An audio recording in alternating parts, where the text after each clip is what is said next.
Hello, everyone. Welcome to this very special edition of Northern Lights. Delighted that you taken some time to join us today. This should be like a really fun episode. I think all the episodes have been fun, but this one in particular, and it's going to be an opportunity for you to meet some folks that perhaps you have not met before. So I'm delighted to be here, as always, with the real star of the show, Miss Betty Murchison, who who is the co-host and also the chair of the Wake County Northern Regional Center Community Advocacy Committee. Who you're going to meet a little bit more of the folks from that committee today as we wish you holiday good tidings and wishes. So this is the Community Advocacy Committee, and these are folks that are local leaders in the community, and they're the ones that work with the Wake County Northern Regional Center, so that we're working always cohesively with the community. Now, I'm here to tell you, all these folks that you see on the screen are doing a lot of good things in the community. And last month we focused on hometown heroes, and every one of them could have been a hometown hero easily. So just today's great. It's going to be a fun show, but you're going to meet more of the folks that you're seeing on the screen here, especially the person. And I always want to thank Rachel, who was the person in the middle there, because she's the one that is making all this possible by allowing us to use her software. So thank you, Rachel. I will never tire of saying thank you for your help with all this. So now I'd like to turn this over to Betty, because she's really the one that came up with this idea of doing this live show. And it's been tremendously fun and enlightening for me, and I hope helpful for you. So Betty? Thank you, Ross. I love the introduction. I really appreciate your warm sentiments. And I really enjoy, I do this to hang out with Ross and Rachel and the other ones. Really, I do, because they are people I admire and care about. And I know that just as I care about the community, they do too. These are real community activists and not just people who are holding down a position. And I'm proud to call them friends. So the first of the year, we talked about having a theme for the year. We're coming out of we're not even out of a pandemic. We're still in the midst of one, but coming out of a really challenging 2020. We wanted 2021 to be about health and healing.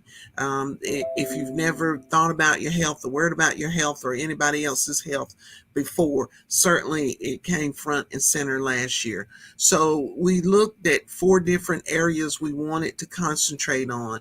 One was race relations. We know that this country has not reached its greatness yet, that we still have a long way to go, and it impacts a lot of things in our daily lives, including health disparities. We know that people of color suffer health disparities differently and at a more alarming rate than other groups.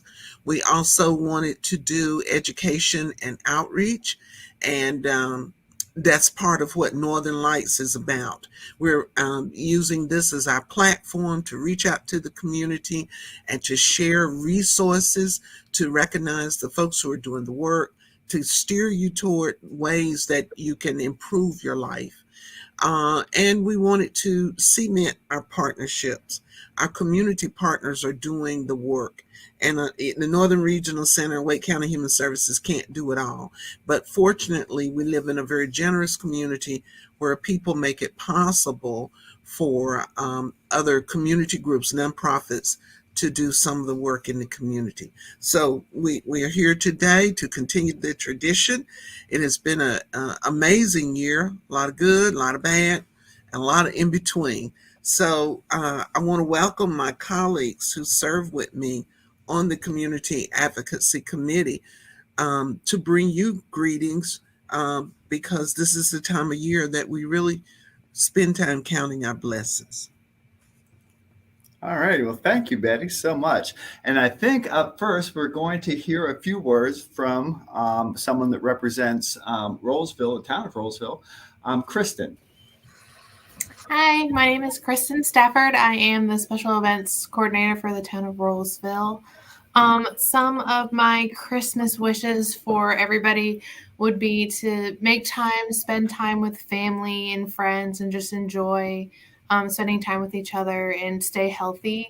Some of my favorite things to do around the holiday is spending time with family, driving around, looking at the holiday lights and people's houses decorated. We also make a gingerbread house every year as well. And my daughter's 8 months old, so this will be her first Christmas. So we're really excited to start new traditions. But I really hope that everyone is able to take the time and just slow down for a second during the busy holiday and just relax and be with each other. It's a really great wish. Yeah, It takes me back. I mean, it's been a while since since my son's first Christmas, but you're going to love it. I mean, the first one, she's probably not going to know what's going on too much, but after that, I promise you, it's going to be so fun.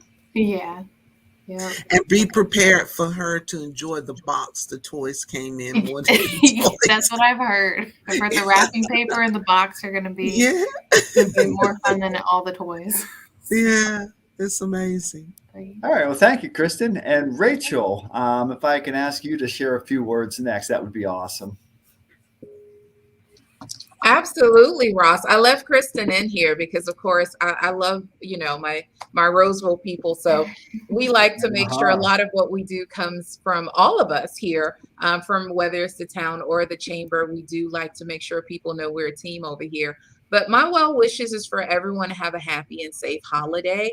One of the things that's always interesting for me during this time of year, of course, I have a high schooler and a middle schooler, but if you have a high school athlete, you don't really get holidays. That's just something about it. You don't get holidays. We're in tournaments all through the holidays. Yeah. So a lot of people are probably just like me and who may get maybe 1 or 2 days. But I will say I'm grateful for that.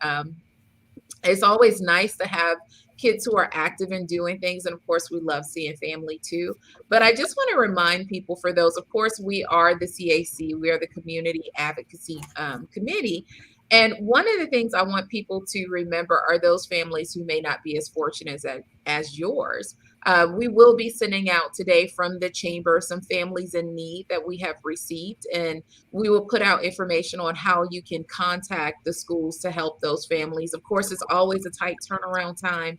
So we say if you're able to help, of course, they'll need any donations by Monday. So if you are not following the Roseville Chamber of Commerce, follow us on social media. This information will be put out on our Facebook page, and it also will be put out in our newsletter. Well, as far as a newsletter communication that we use, we will put that out today. So I just want to put that out there for any businesses or any families that are wanting to help someone else who may be in need, that is an option for you, because we do have some families here in Roseville that are in need, and we do work directly with the schools to get that information as far as demographic, whether it's a male or female, or whether it's sizes and things like that. We try to get as much information as possible. So be on the lookout today for that information. If you don't see it today, check in the morning. But I just want to say, while I wish you a happy holidays, of course, for us, we want to make sure that everyone is able to have a happy holiday. So thanks so much, Ross and Betty. Yeah, that actually reminds me, the Northern Food Security Team in Roseville, we are doing a ham giveaway on December 22nd from 12 to 1. It'll be located behind the Roseville Elementary School.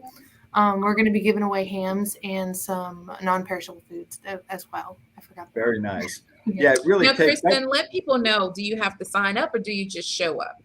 You just show up. It's first come, first serve, and it's a drive-through. Yes. And there you can find more information on our website, rosevillenc.gov, under food security. Perfect. That's what's so great about this community. It's one of those things I think we just take for granted because we live here. It's like there's a lot of good people doing a lot of good things up here. Absolutely.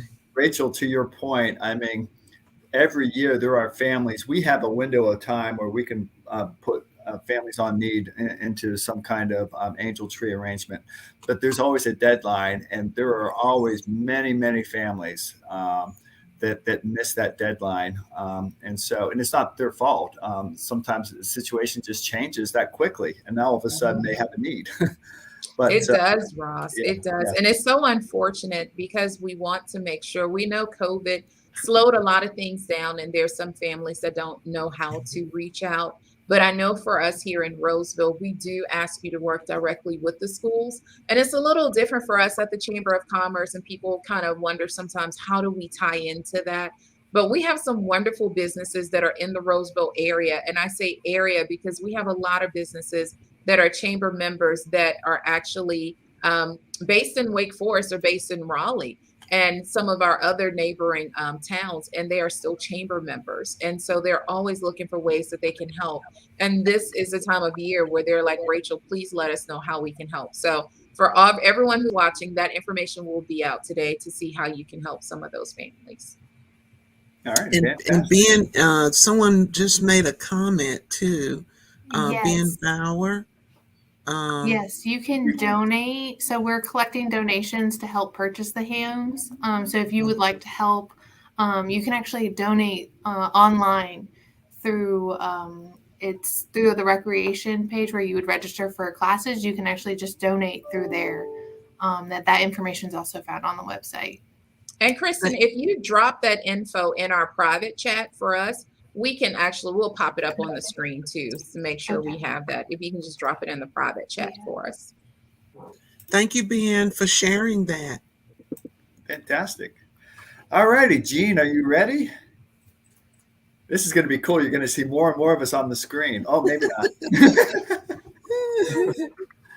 Well, good afternoon, everybody. On the CAC meeting group, I represent both ChurchNet and also represent the Community Connections Garden. And I guess my holiday wishes, we have such a great community. I guess my heart goes out during this time to those folks who experience difficulties with the tornado. And that's constantly for the last few days been on my mind. And I think we have so many blessings to be thankful for here. But there are folks that are a few hundred miles away from us who are not maybe experiencing the same type of joy and blessings that we are today. And so I think the opportunity to remember them is weighing heavy on my mind, at least right now. Right. And so, I would offer to them any way that we could help out. I know that churches are pulling together and looking at opportunities to help out with the issues that they're experiencing. And that's a good thing, I think, overall. America pulling together, the states pulling together. I would also say from a community garden standpoint, everybody thinks that producers sort of rest and don't do anything in the winter. We're gearing up already for next season. We've got some stuff that we still will harvest this year. And that will be offered at a mobile market this Tuesday at Wake Forest Baptist Church that we'll have. It's a drive-through market, so folks can stay in their car, and they'll have an opportunity to get all kinds of food and maybe some of the fresh produce from the garden. We'll see how that works out. So that's a good thing. Producers are not sitting on their laurels during this time. They're preparing, and so we're preparing too for the next season at the garden. We're already getting seed ready, and we'll be ready to start that process in February. So from that perspective, we wish everybody just a Merry Christmas and a Happy New Year. Thank you, Gene. And I can promise anybody that knows Gene knows that he never sits still. I mean, never. I think the Community Connections Garden, and frankly, as well as ChurchNet, both of those are well known in the North. And I would even say Wake County as examples of how to do something the right way. And that's kudos to Gene because he's heavily involved in both. But that's also just a result of all the hard work that he's put in. So thank you. Yeah, we have a lot of great volunteers that kick in to help, and so that's a good thing. Yeah, we're really blessed as a community. Mm-hmm. Yeah, and I think if I can pick up now with my holiday wishes, then we'll end with Betty. It's kind of like every time I listen to any of us speak about something, it always triggers something in my mind that makes me think about how lucky I am. And I guess in a lot of ways, like I was listening to the needs that are still out there. And I was listening to like even a comment, Rachel, I think you made it about being busy. And, sometimes we think things are problems, but they're really kind of good problems to have. Sometimes we're like, oh, I got so much to buy, I got so much to do this holiday, and we freak out about how stressed we are, and we don't realize how lucky we are to be able to buy gifts for people, to be able to fly to visit folks. We don't think about like folks in Kentucky, Gene, that you were speaking about, that they were looking forward to the holidays just like we all are. That's right. And then this freak tornado was on the ground for 200 miles and tore up multiple states. And now you got to feel like you're in free fall. So I guess my holiday wish is kind of this, and looking back over 2021 and even back to 2020, and it has to really do with resilience. Because in 2020, I think at this time we were all looking forward to 2021. There was some vaccine out there when we were all excited. Okay, we've made it, is what we thought. And then along comes 2021, and we realized that it's not going to be a quick, easy process back to normal. And 2021 gave us a whole host of new challenges that we didn't even anticipate. And so I know that people were tired of COVID, and I know that people are sort of tired of the new normal. But I think, and this goes back to kind of thinking of something a little bit differently, I think you can look at that and say, but look where we are. I mean, we're making it. We still have a ways to go, but we're finding a way. And I think that speaks to the resilience in all of us, that we're finding a way, and it might not look like it did before, and it might not ever look like that again. But we're going to find a way to be successful. We're going to find a way to be kind to those less fortunate. We're going to find a way to make a difference. We're going to find a way. And so my Christmas wish is just for you to know that you have resilience, that you have the capacity to make a difference. And don't let the world get you down. Think about your problems and think about how they might look compared to issues that someone else is dealing with. And let that motivate you to be a difference to somebody. So that's my holiday wish. And we're going to end, as we always do, with the strength of this partnership. Oh, Ross, you about to have me in tears there. That's beautiful. That is absolutely everyone's holiday wish is just absolutely beautiful. Well, I want to start with sharing a story, and I'm gonna wrap it up. It'll make sense to you in the end. I hope. Hopefully, in my mind, it does. But all of us are doing our part and out in the street, and where the rubber meets the road, we're all engaged and involved. And so last year, I got an email. I've been doing some work with getting produce boxes out. And so I got on Vielka Gabriel's email list. That is a dangerous place. It's a wonderful place to be, but it can get you into some adventures. Let's call it an adventure. And so a note went out a few days before Christmas that there were frozen turkeys that were in a refrigerated truck in Cary. And anybody who wanted any, and a lot of people lined up to get it. And by this time, a few days before Christmas, people are traveling. They already got plans. They got things going on. So the note kept coming out. And then I think text messages started. We've got, 20, 30, we need to get rid of them. Can somebody help? Can somebody help? So my husband and I were here. We weren't going out of town. He usually doesn't go with me on adventures because he knows it can be a dangerous thing with me. But I talked him into going out there with me. It was late one night. I want to say Saturday night, or I don't know what night it was, but it was late one night.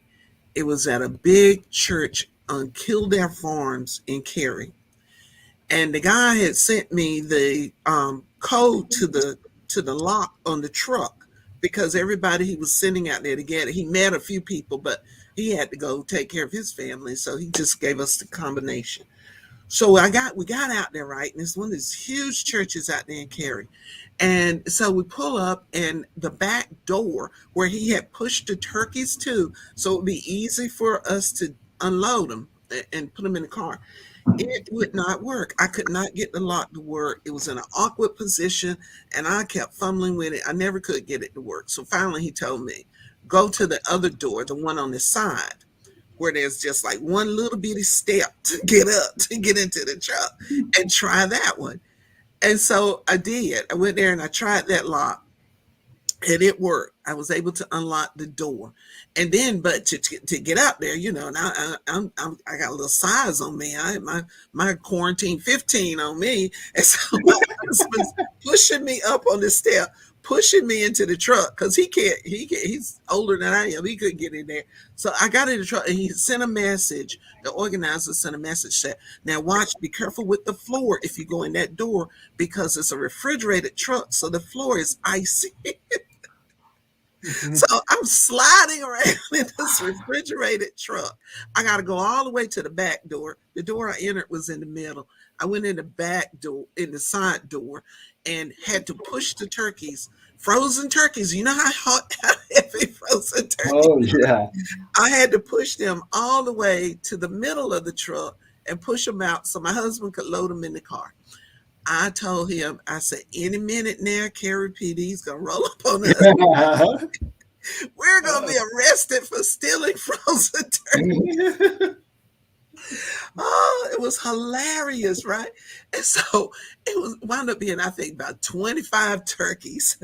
And so then we're trying to stack them in the back of, we were driving the SUV, and they were slipping and sliding around because the boxes were torn by then. And it was hilarious. It was like a Three Stooges episode or something, actually, and I got tickled. And when you start laughing, you can't work very well, But and so then we got them in the car, and then we start thinking, well, we got to get rid of these turkeys. So we started calling people that were, between where we live and where we were at in Cary. And we started driving around giving out turkeys. So my husband's carrying turkeys, I'm carrying turkeys. And it was just a hilarious, I laugh about it right now. And so when I think about holiday wishes for everybody, there are a few things I want you to consider doing. I want you to know that volunteering is a great way to fill in the time during your holidays. If you're fortunate, as my colleagues before me said, if you're fortunate enough that everything's going well, help out others. Find a way to volunteer. There are always people who need folks. There are people who are homeless, who are living in hotels, who can't fix a decent meal for their families during Christmas. And so if you don't do anything else, and you have extra food, as we all do, fix extra plates, take them to hotels, take them to shelters, take them to somebody who may be lonely, who may be eating alone. Just to share a meal with someone can create magic this time of year. If this is not a cheerful time of year for you, as Jean talked about the people in the states that were devastated by tornadoes, I've got friends who lost one friend just lost a mother. I have other people who have had deaths in their family this time of year, and we feel this overwhelming need to be cheerful and happy and all in the season. Don't do that. Feel what you feel. Acknowledge your feelings. Sit with them. Get help if you need help. Make new traditions. If you were used to going to your mother's house for Christmas and she's no longer there, don't go there. Go to the beach for the holidays. That's what we did. My mom died years ago, but it was right before Thanksgiving. Thanksgiving was miserable. And so when it came time for Christmas, my husband and I packed up the children and a Christmas tree, and we headed to the beach. And that made it a little easier to get by because we weren't in the same setting. We didn't have the same expectations and have your hopes dashed. So it's okay not to be happy. It is okay. And finally, what I really wish for folks is that you have an adventure. If you don't do it during the holidays, make 2022 the year of adventure for you. Find something to do that stretches you, that you've never done before, that you've thought about doing, whether it's writing a book, climbing a mountain, learning to ski, or just making up with a friend or family member that you've not been able to talk to. I just got off the phone a few months ago with a friend who told me that she called someone a mutual friend, and she told her that she forgave her.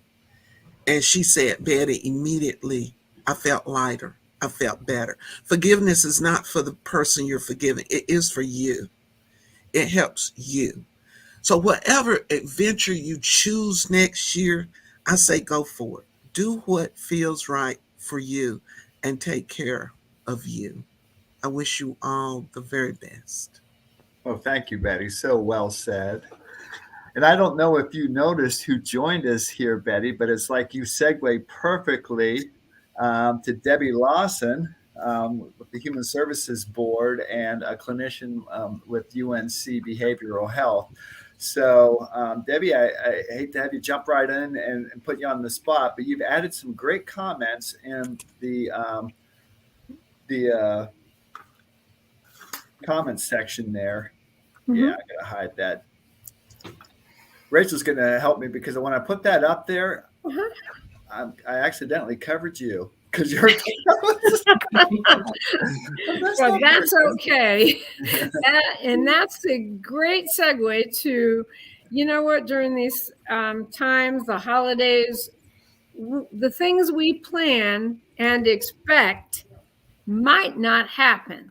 So we have to be very flexible, very adaptable. We can't get ourselves too focused on the way things would be perfectly in my mind. Mm-hmm. So my encouragement to tell people is holidays are a wonderful time to focus on service, on self-care, on slowing down, on finding a way to smile even when things don't turn out well, and on finding a way just to be able to focus on what I need to do to take care of me today.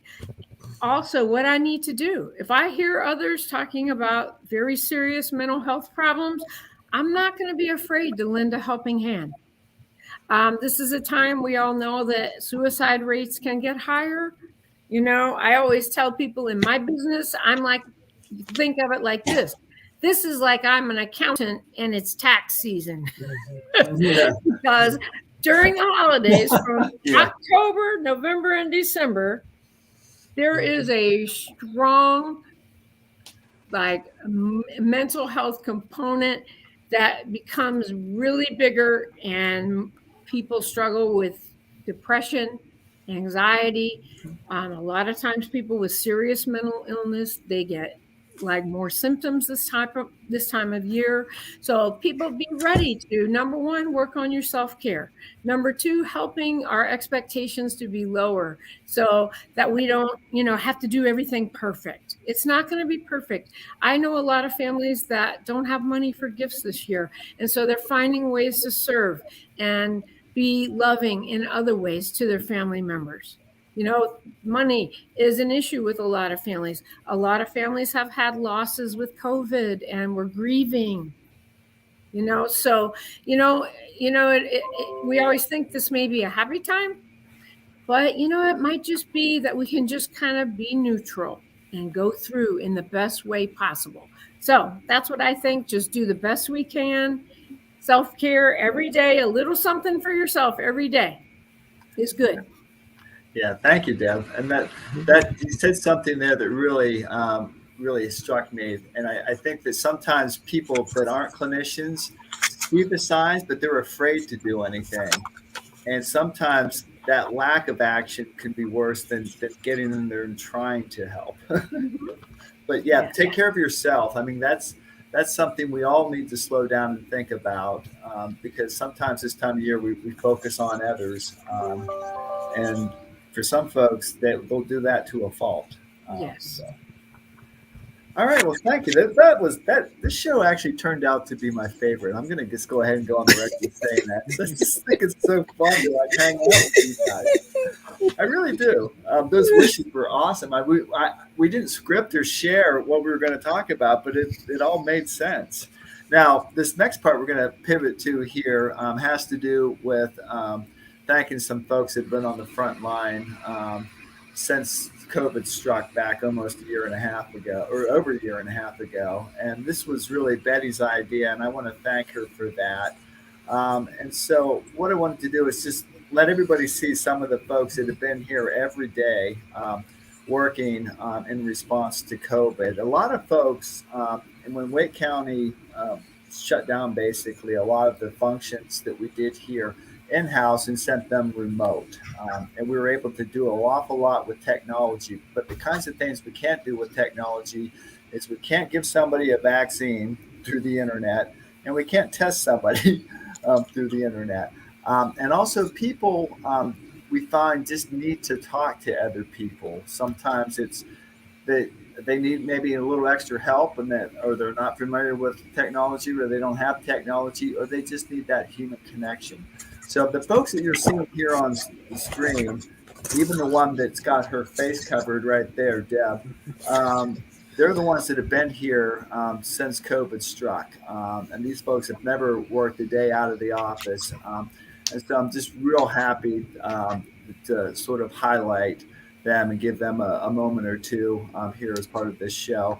And I have a few stats that are interesting. I just want to share that kind of speaks to the work that they've done here. Okay, so this is just since the beginning of our fiscal year, which starts in July. So July 1st through the end of last month, November, we've done almost 100,000 tests here. We've done 90,850 COVID tests. We've given nearly 4,000 inoculations here. And that's a lot of shots, but it's a heck of a lot of tests, but we're happy to see that shot number increasing. The Food Hub, which a lot of the folks you see on your screen here are part of, the Northern community, has donated a lot of food to this community as well. 73,947 meals are estimated from Cooperative Extension that they're responsible for providing. And then, you know, I always have to kind of throw this in. Our foot traffic here, minus all those numbers for vaccines and testing, has still been 13,233 in 5 months. So we're still seeing people that need that human sort of connection coming in and spending time with us, which is great. And I think that that's why we're here. And that's why we've always been here, but maybe more now than ever. That's why we're here. So that's it. Just wanted to kind of close on recognizing some folks that would never otherwise be a part of this show. And Rachel, thank you so much for coming back on. So this is the full complement. Do we have everybody here now? Let's see, where is Jean? Yeah, Jean, that's everybody. Yep, I'm here. Really was the best show we've ever had, I think. Betty, do you want to any closing thoughts for the end of this special episode? I would just again like to reiterate that the community advisory committee is composed of folks who really, really care about the community, and we're expecting great things, great adventures for all of us in 2022. We still have to keep our sleeves rolled up. We got work to do, and I think we were prepared for it. And I consider it an honor and a pleasure to serve along with these amazing individuals who are here today, but also representing others who couldn't be with us. And it's due to Ross's leadership that there's such an amazing team that works at the Northern Regional Center. My friend Eugenia Pleasance used to always say that it is the best one in Wake County. And so we will continue those bragging rights. I know she would want us to say that. And so we just are grateful for the opportunity to serve. So with that, we hope everybody has a safe, happy holiday season, and that we expect to see all of you January 2022. Yeah. Merry Christmas, everybody. Merry Christmas. Merry Christmas. Bye-bye. Merry Christmas. Happy New Year. Oh, Happy New Year. That's right. Be safe.